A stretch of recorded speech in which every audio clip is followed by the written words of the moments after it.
A bombshell name drop during testimony in the Sean Diddy Combs sex trafficking and racketeering trial. Why were singers Usher and Ne-Yo brought up in the courtroom? We're diving into the connection these A-listers and music legends have to the now disgraced music mogul, and what the night in question that a witness claims they were in attendance for means to how this trial could play out. The storm surrounding Diddy has reached a point where silence is no longer possible. His empire, once untouchable, is now shaking under the weight of revelations that refuse to go away. And what makes this unraveling even more devastating is the fact that the revelations aren't coming from outsiders. Sean Combs is connected to a lot of big names in Hollywood and the music industry. That's not breaking news, but it was a bit of a surprise this week when Usher and Ne-Yo's names came up during testimony. The witness that brought up Ne-Yo and Usher was Dawn Richard. She was once a member of the singing group Danity Kane. That group was signed to Diddy's label, Bad Boy Records, and she also sang for another bad boy group called Diddy Dirty Money. Sean Combs was actually part of that group. It was a trio. They had a few songs that came out between 2009 and 2011. Prosecutors called Richard to testify. Now, before I get into the moment where Usher and Ne-Yo were brought up, I want to take you through her testimony and what led to the point that she brought their names into this. Now, Richard told prosecutors in 2009,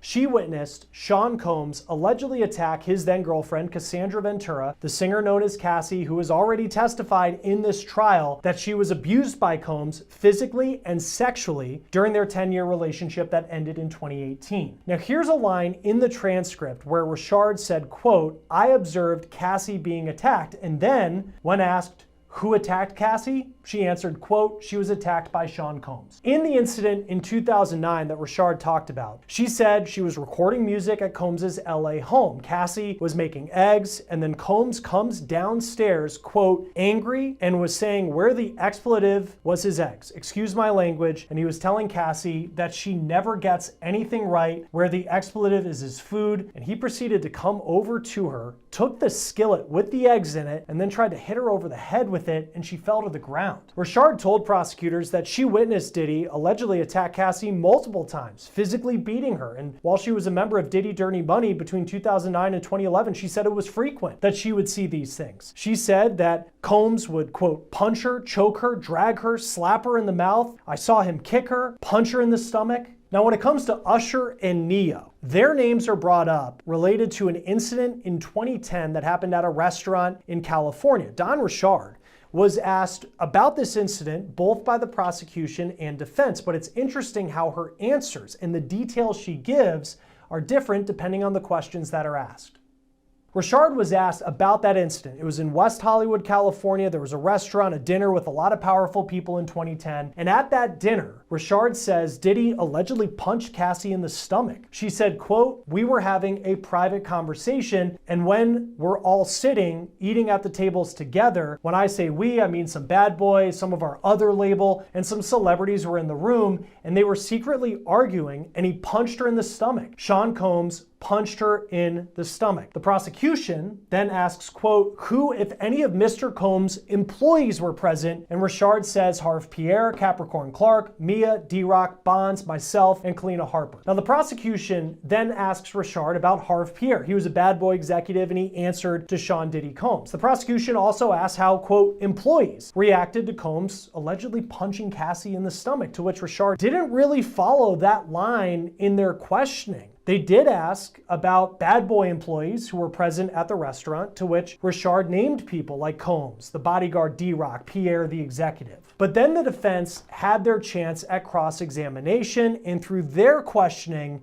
is when we saw those big names drop. The defense asked Richard, "Please tell me who was all at this restaurant." Richard answers, Harv Pierre, Capricorn Clark, Mia, and myself, Kalina, our bodyguards, which was Bonds, and D-Rock, Cassie. The question continues with the defense asking, "You remember who was all there, right?" And Richard says, "Mm-hmm." The defense asks, "Do you recall alleging several They're coming from people who knew him intimately, people who lived inside his orbit, people who saw the things the public was never meant to see." Usher has broken his silence, and the things he has revealed about his time with Diddy are disturbing enough on their own. But when those revelations begin to overlap with the history of Justin Bieber, the picture that forms is nothing short of shocking.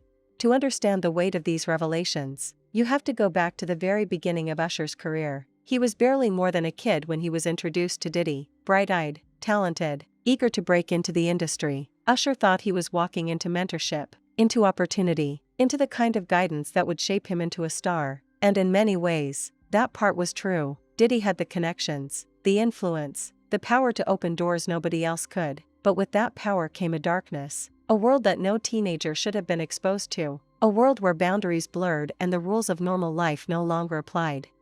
Usher has now admitted that those early days weren't what he thought they would be. He describes being thrown into parties that went far beyond anything he could comprehend at his age. Nights where the music was loud, the lights were low, and the atmosphere was anything but innocent. He remembers being celebrities were actually there, and Richard says yes, and the defense then says, quote, "So when the government asked you who was all there, and I asked you who was all there right now, you didn't mention any of the celebrities, right?" Right, Richard says. The defense then asks Richard to name the celebrities. And then she says, quote, "Usher was there, Jimmy Levine was there, Neo came through. There were a few others too. I don't recall those people, but those are the ones I remember talking to." The defense then pressed Richard a bit, asking why she didn't say those names before when she was asked about who was there by the defense. And Richard says she was just repeating what she told the government in their direct examination. Usher and Diddy go back decades. Usher lived with Combs for a year, actually, when he was just a rising star in the music industry. He was 13, 14 years old at the time. Usher actually spoke about living with Combs in an interview 8 years ago on the Howard Stern show. Here's part of what he said. You're going to go to Puff Daddy's. He's going in the 90s. Do you understand what that's like? Puffy's place was like just filled with chicks and orgying like nonstop, right? No, not really. I mean, but hey, it was curious. I got a chance to see some things. Now, as far as Grammy winner Neo, he is someone who has been known to be a friend of Diddy and to be in the same social circles over the years. He faced backlash for a comment he made in the wake of Diddy's arrest during a performance in New Zealand last year, where he reportedly said, quote, on stage, "I was sexually assaulted and I liked it. I had a great time and I'd do it again." He later apologized for that and said, quote, "In an attempt to be playful with my fans, I made an insensitive and irresponsible joke while on tour, and I'd like to truly apologize from the bottom of my heart." This is according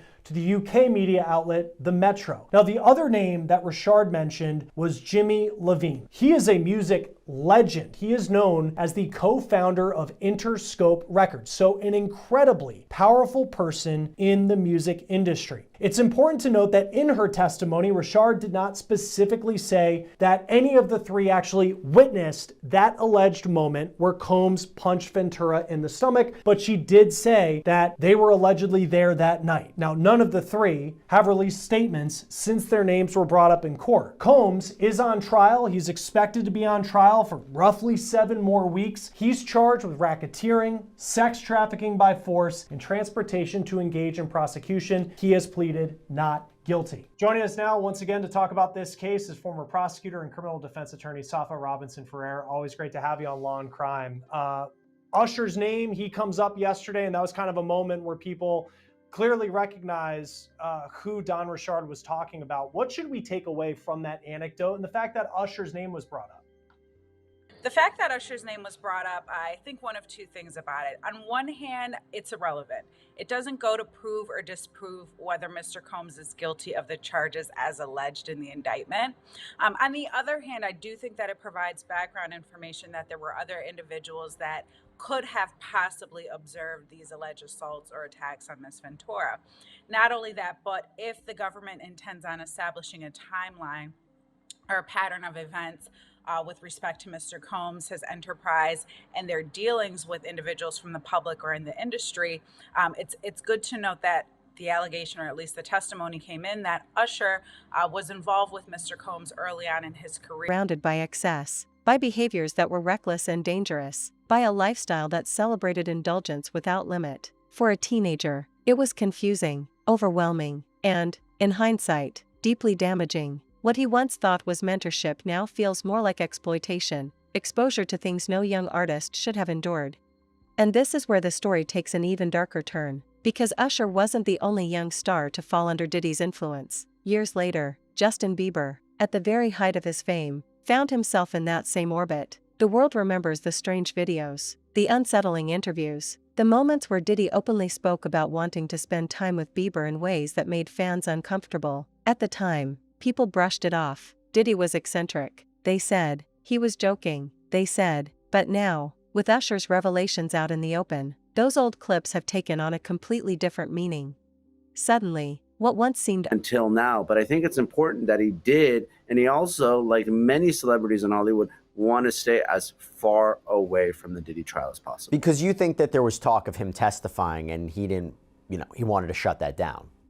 I think so. I think people want to know, because look, the trial's lasting 2 months, right? 8 weeks, maybe even 10 weeks. And I know Judge Subramanian is trying to move it along as quickly as he can, but now that Cassie Ventura is wrapping up her testimony, we know that we're going to hear from a couple other victims, but the government needs to fill that time. And what they're wanting to do is put on victims that really aren't in a romantic relationship and never have been with Combs, right? Cassie got impeached with some of that, the emails, the text messages, the words that she put, those words of affirmation. So to the extent that there are other victims, that's how the government's going to be able to overwhelm the defense here. And if it's a celebrity victim, even better. See, here's the thing. I think about it, and I'm sure he didn't want to. I guess the idea is, not distract from the conversation that's being had, but to make a statement towards the end of the week, after opening statements, after or towards the conclusion of Cassandra Ventura's testimony, when he makes a statement confirming that there were people harmed by Combs, does that signify to you that he believes the prosecution's case, or does he think it's beyond the criminal case and based on the accusations we've seen in the civil arena?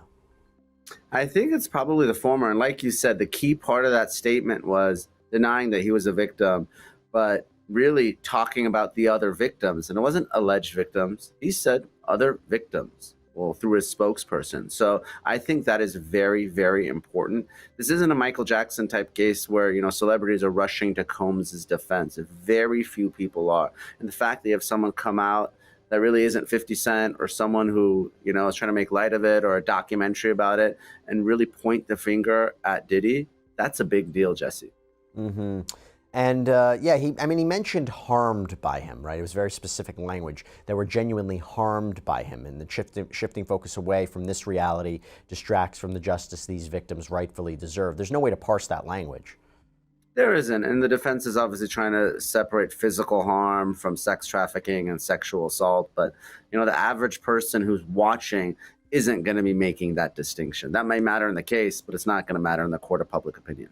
And Bieber's statement, it comes as this TikTok started floating around on Friday. There was a doctored image of Bieber where he allegedly announces that he's going to testify against Combs, but the video was quickly debunked as fake. And Nima, you think at the end of the day, are we going to see some celebrity or celebrity friends testify at this trial? I think we have to, because there's got to be independent witnesses that, saw some of this, right? I'm not saying maybe the actual freak-offs themselves, maybe there are other participants, but, Combs was very public, and Cassie Ventura, to the extent that she now feels sinister. Suddenly, the idea of Bieber being mentored by Diddy doesn't look like guidance. It looks like history repeating itself. Because when you place Usher's stories next to Bieber's experiences, the parallels are impossible to ignore. Young artists, drawn in by promises of mentorship, exposed to environments they never should have been a part of, and left to deal with the long-term consequences of that exposure. For Justin Bieber, the consequences have been painfully public. His battles with addiction, his mental health struggles, his breakdowns in the spotlight, fans have watched him unravel time and time again. And now, people are asking whether those struggles can be traced back to his time with Diddy. Was he, like Usher, thrown into situations that scarred him? Was he exposed to a lifestyle that damaged him before he was old enough to understand what was happening? These questions are being asked loudly now, and the silence surrounding them is deafening. The internet has erupted in the wake of Usher's words. Old interviews, old photos, old footage are being dissected frame by frame. He was abused. Look, it's like Johnny Depp and Amber Heard, right? You got Kate Moss was brought into that case.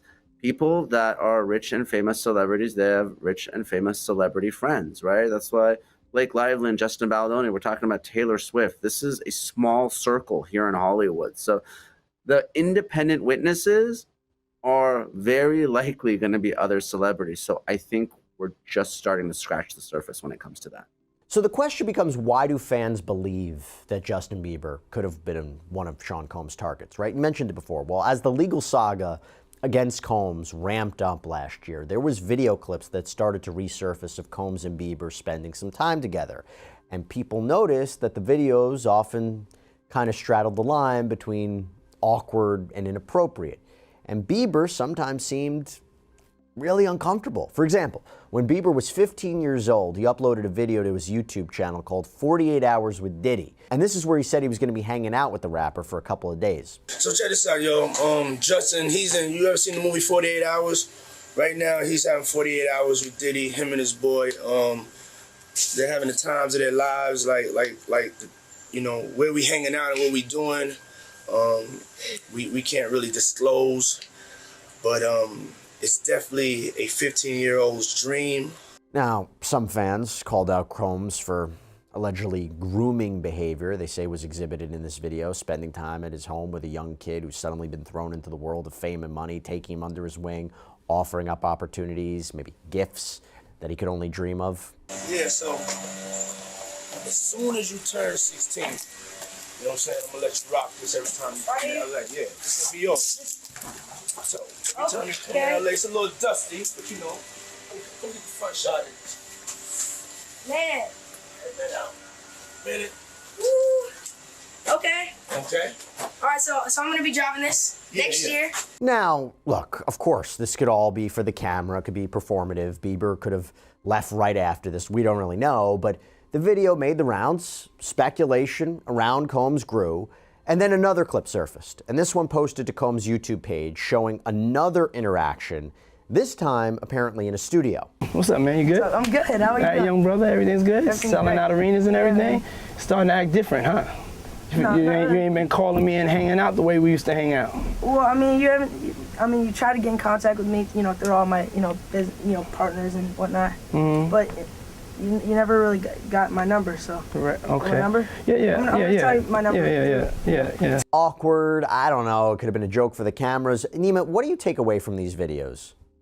Yeah, it's awkward and it's weird. So, look, if it's just by itself, maybe you look past it. But there's been a lot of allegations involving minors, not in the criminal case. That hasn't been charged. That would be a game changer, but in the civil lawsuits. So I'm not saying that those are true, but sometimes when there's smoke, there's fire. And you have a lot of these civil claimants alleging that Combs is also sexually abusing men and boys and children. So again, not charged in the criminal case, but given those allegations out there, I think it's something that people are going to pick up on, and rumors and speculation are going to fly.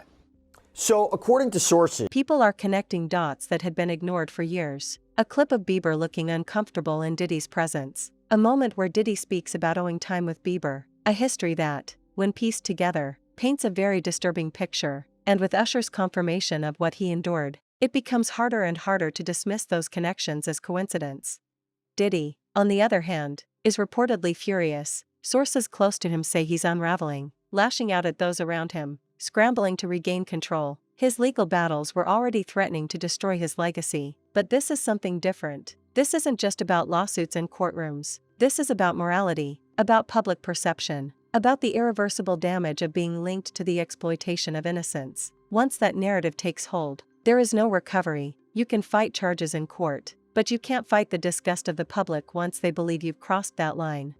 And what makes this moment so dangerous for Diddy is that Usher isn't an enemy, he isn't a rival, he isn't a bitter outsider trying to score points. He's someone who came up under Diddy, someone who owes part of his career to that mentorship. The credibility of his voice is what makes this revelation devastating. If someone like Usher is willing to speak up, what does that say about the stories still hidden? What does that say about the secrets still buried? What does that say about the possibility that one or whether it was many, testimony is evidence, and whether that was testimony from one person or testimony from multiple people, the jury can still consider that as evidence in determining whether Mr. Combs is guilty or not guilty.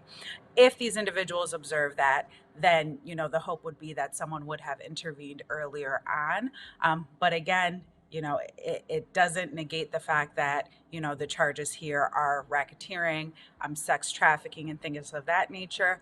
One of the things the government is alleging is the use of force. So I think that's why we continue to hear this domestically violent line of questioning. And I think the government is hoping that the jurors will view this as satisfactory to the element requiring requiring force, physical force of violence. Yeah, and to your point, I'll just looking at this transcript, you're right. Yeah, it's Usher was there, Jimmy Levine was there, Neo came through. So it's saying that they were there, not necessarily that they witnessed the abuse that Dawn Richard said happened at this dinner. What did you make of her testimony now that she's off the stand? It was pretty interesting testimony. I don't know that she was a necessary witness, although the government deemed her to be necessary. Ms. Ventura got on the stand and testified about the abuse, testified about what happened to her. Ms. Richard seemingly came up behind her and corroborated for the government those allegations. And I don't think there was even a question about that. The hotel footage came into evidence. Ms. Ventura testified, so now Ms. Richard is here testifying to more allegations of domestic violence. And the government has to be really careful here, because the way that it is being painted at this point is that this is a domestically violent case, which is true. But the government needs to prove a RICO. They need to prove sex trafficking. They don't need to prove domestic violence, and it can certainly confuse the issues with the jury and ultimately land them in a verdict of not guilty. I know some of the evidence that the government will point to, some of frequent flyer accounts, credit cards, bank accounts. We haven't really heard a lot about that as of yet. How do you see the government, now that they've really established, whether it's Cassie's testimony, some things that Dawn Richard has said about the domestic abuse, the violence that was in this relationship, where do they go from here if they are going to paint this picture of a RICO, which is essentially what they need to do in this trial if they want to get a conviction? Yeah, so what the government's going to continue to do is put on their witnesses. I think that they got a witness on the stand that worked for Mr. Combs at a certain point in time.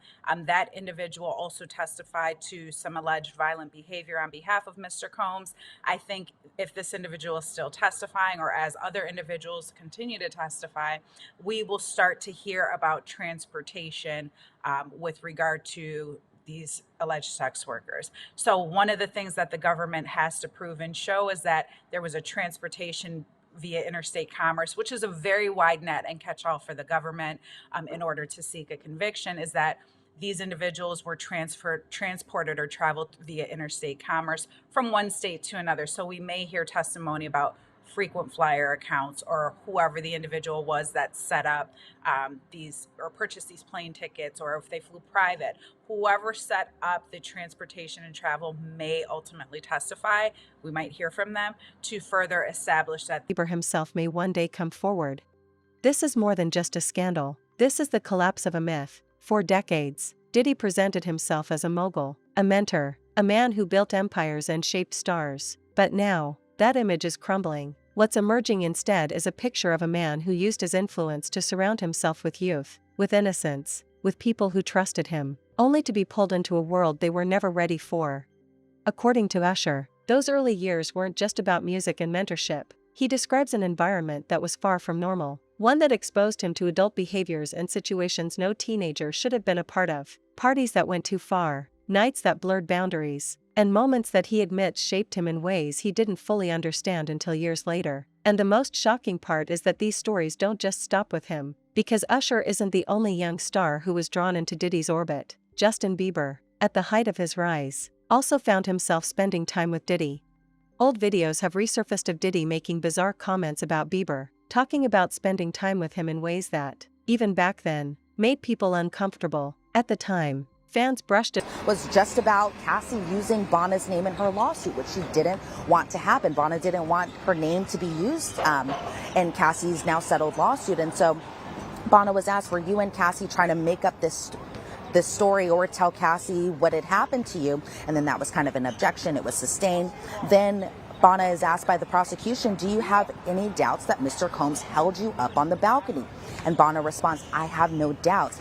She is asked, did you tell Cassie that you were going to file a lawsuit? Bonna says no. Are you getting money today to testify? And why are you here today? Bonna says no, and she's here today, testifying today and even yesterday to get justice, something that she had said a couple times during her testimony. Then she's asked by the prosecution, do you remember every single detail from the balcony incident? Bonna says no. How did you feel when he held you on the balcony? I was terrified, she says. Bonna confirms that the balcony incident did happen, and she spoke about this during every government meeting. And so it seemed that from her perspective, she was really adamant that this particular incident did happen, but she just wasn't clear about what date it had actually happened. So I think the jury might have a field day trying to make sense of that testimony. I don't think it's arguably the strongest witness for the prosecution. And then we go into when she leaves the stand, wasn't an exhibit put up that caused a little bit of a stir? Yeah, there was. And so this was an exhibit from March 25th of 2024. It was kind of one of those stipulations between the parties about the Okalaka airport, but it was about the particular data that was extracted, this one particularly from Christina Quorum's phone. And so you see these text messages between Cassie and Christina Quorum, and Cassie says, hey, I just found out something crazy. He came into my house while my friends were here. We were sleeping. He went to Bonna, choked her, and dangled her feet off the balcony.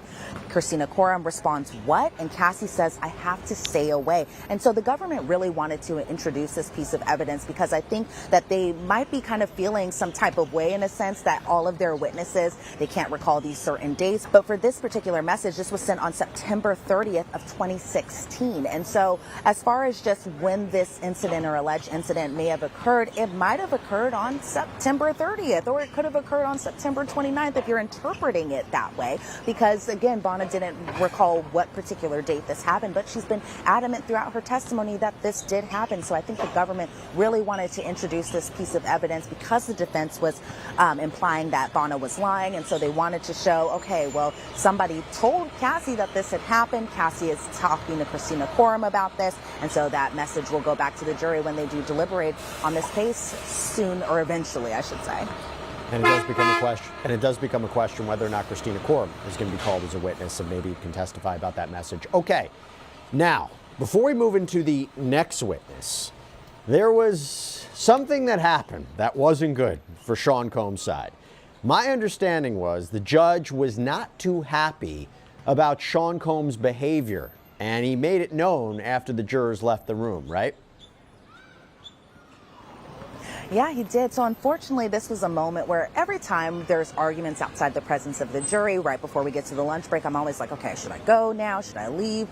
What is it? And so unfortunately for today, I wasn't there when the judge kind of really got into Diddy about this, but notably he was doing this. This was something that even I, sitting in the gallery, was noticing this. For example, when Bonna was testifying about whether or not she had worked on the Bad Boy reunion tour, you could see Diddy over at his seat just really nodding. Sometimes when the jury comes in, yes, we're all looking at the jury come in, taking their seats, but there are times you do see him peeking over at their side, maybe possibly seeing how they're responding. And it also could be interpreted that maybe he's looking at the prosecution or whatever attorney is doing this type of questioning. But I feel like it was only a matter of time for the judge to say it off as Diddy just being eccentric, maybe even joking. But in light of Usher's revelations, those clips now look very different. They look disturbing, they look incriminating, and they raise questions that nobody really wants to ask out loud. Usher's words have opened the floodgates. He describes the mentorship under Diddy as less about music and more about being thrown into a world of excess, where young artists were surrounded by things that should have been kept far away from them. And when you line that up with Bieber's time under Diddy's wing, the pattern becomes impossible to ignore. Fans are horrified. Social media is filled with outrage, disbelief, and heartbreak. People who grew up idolizing Diddy's success now feel betrayed, disgusted by the possibility that the empire they admired was built on a foundation of manipulation and exploitation. The backlash is relentless, and it's spreading fast. Every day, more voices join the chorus, demanding answers, demanding accountability, demanding to know how deep this story really goes. And while Diddy tries to silence the noise, the truth is slipping further out of his control. Usher has opened the floodgates, and once the flood begins, there is no stopping it. The public is hungry. Who spoke to TMZ, Bieber was actually friends with Combs' sons, and that many of his past public appearances with Combs have been, quote, performative. So in 2015, Combs presented Bieber with an American Music Award for Best Collaboration and gave him a big hug on stage. And then in 2020, Bieber did an interview with Apple Music. And in it, he expressed how he wishes he could protect other young artists like Billie Eilish from some of what he experienced in the music industry as a teenager. But he didn't really elaborate beyond that. And one of Bieber's most recent interactions with Combs was even more awkward than the prior ones, if that's possible. It reportedly took place in 2021. Nima, I want you to take a look at this with me, okay? So in the video, Bieber, with shaggy hair, under a baseball cap, he greets Diddy. He's got a big smile on his face, but something seems just a little bit off about the whole thing because Combs seems to pat Bieber's chest. There are some who have speculated that he was making sure Bieber wasn't wearing a wire, even though there's no way to actually confirm that.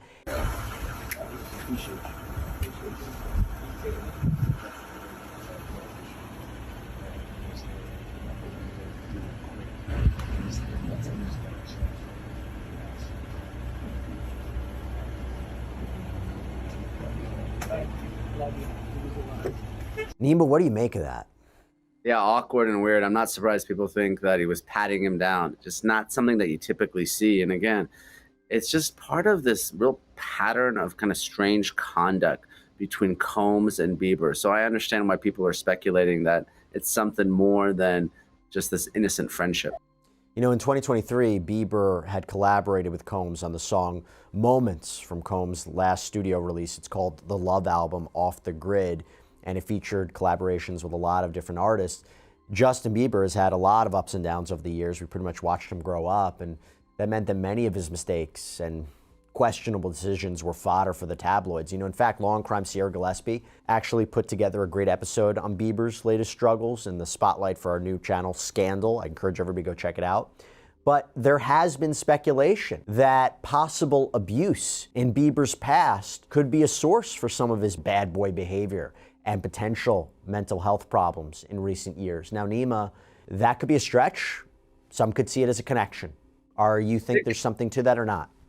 It could, you know, people are speculating, right? I mean, obviously I'm here in Hollywood and people will see Justin Bieber looking disheveled or losing weight. And, you know, of course, the tabloids are going to jump to conclusions, right? Is it drugs? Is it relationship problems? Is it trauma from past sex abuse? And it's really impossible to know what, if anything, he's going through, but he does appear to be acting and looking differently as of late.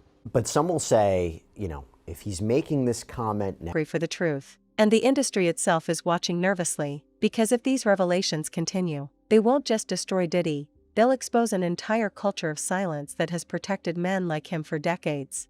Diddy's life, his empire, his reputation, all of it is on the line. He can deny, he can rage, he can fight in court, but none of that will erase the power of Usher's words or the disturbing implications of Bieber's past. The public has seen enough to believe, and once belief takes root, it grows, it spreads, it consumes.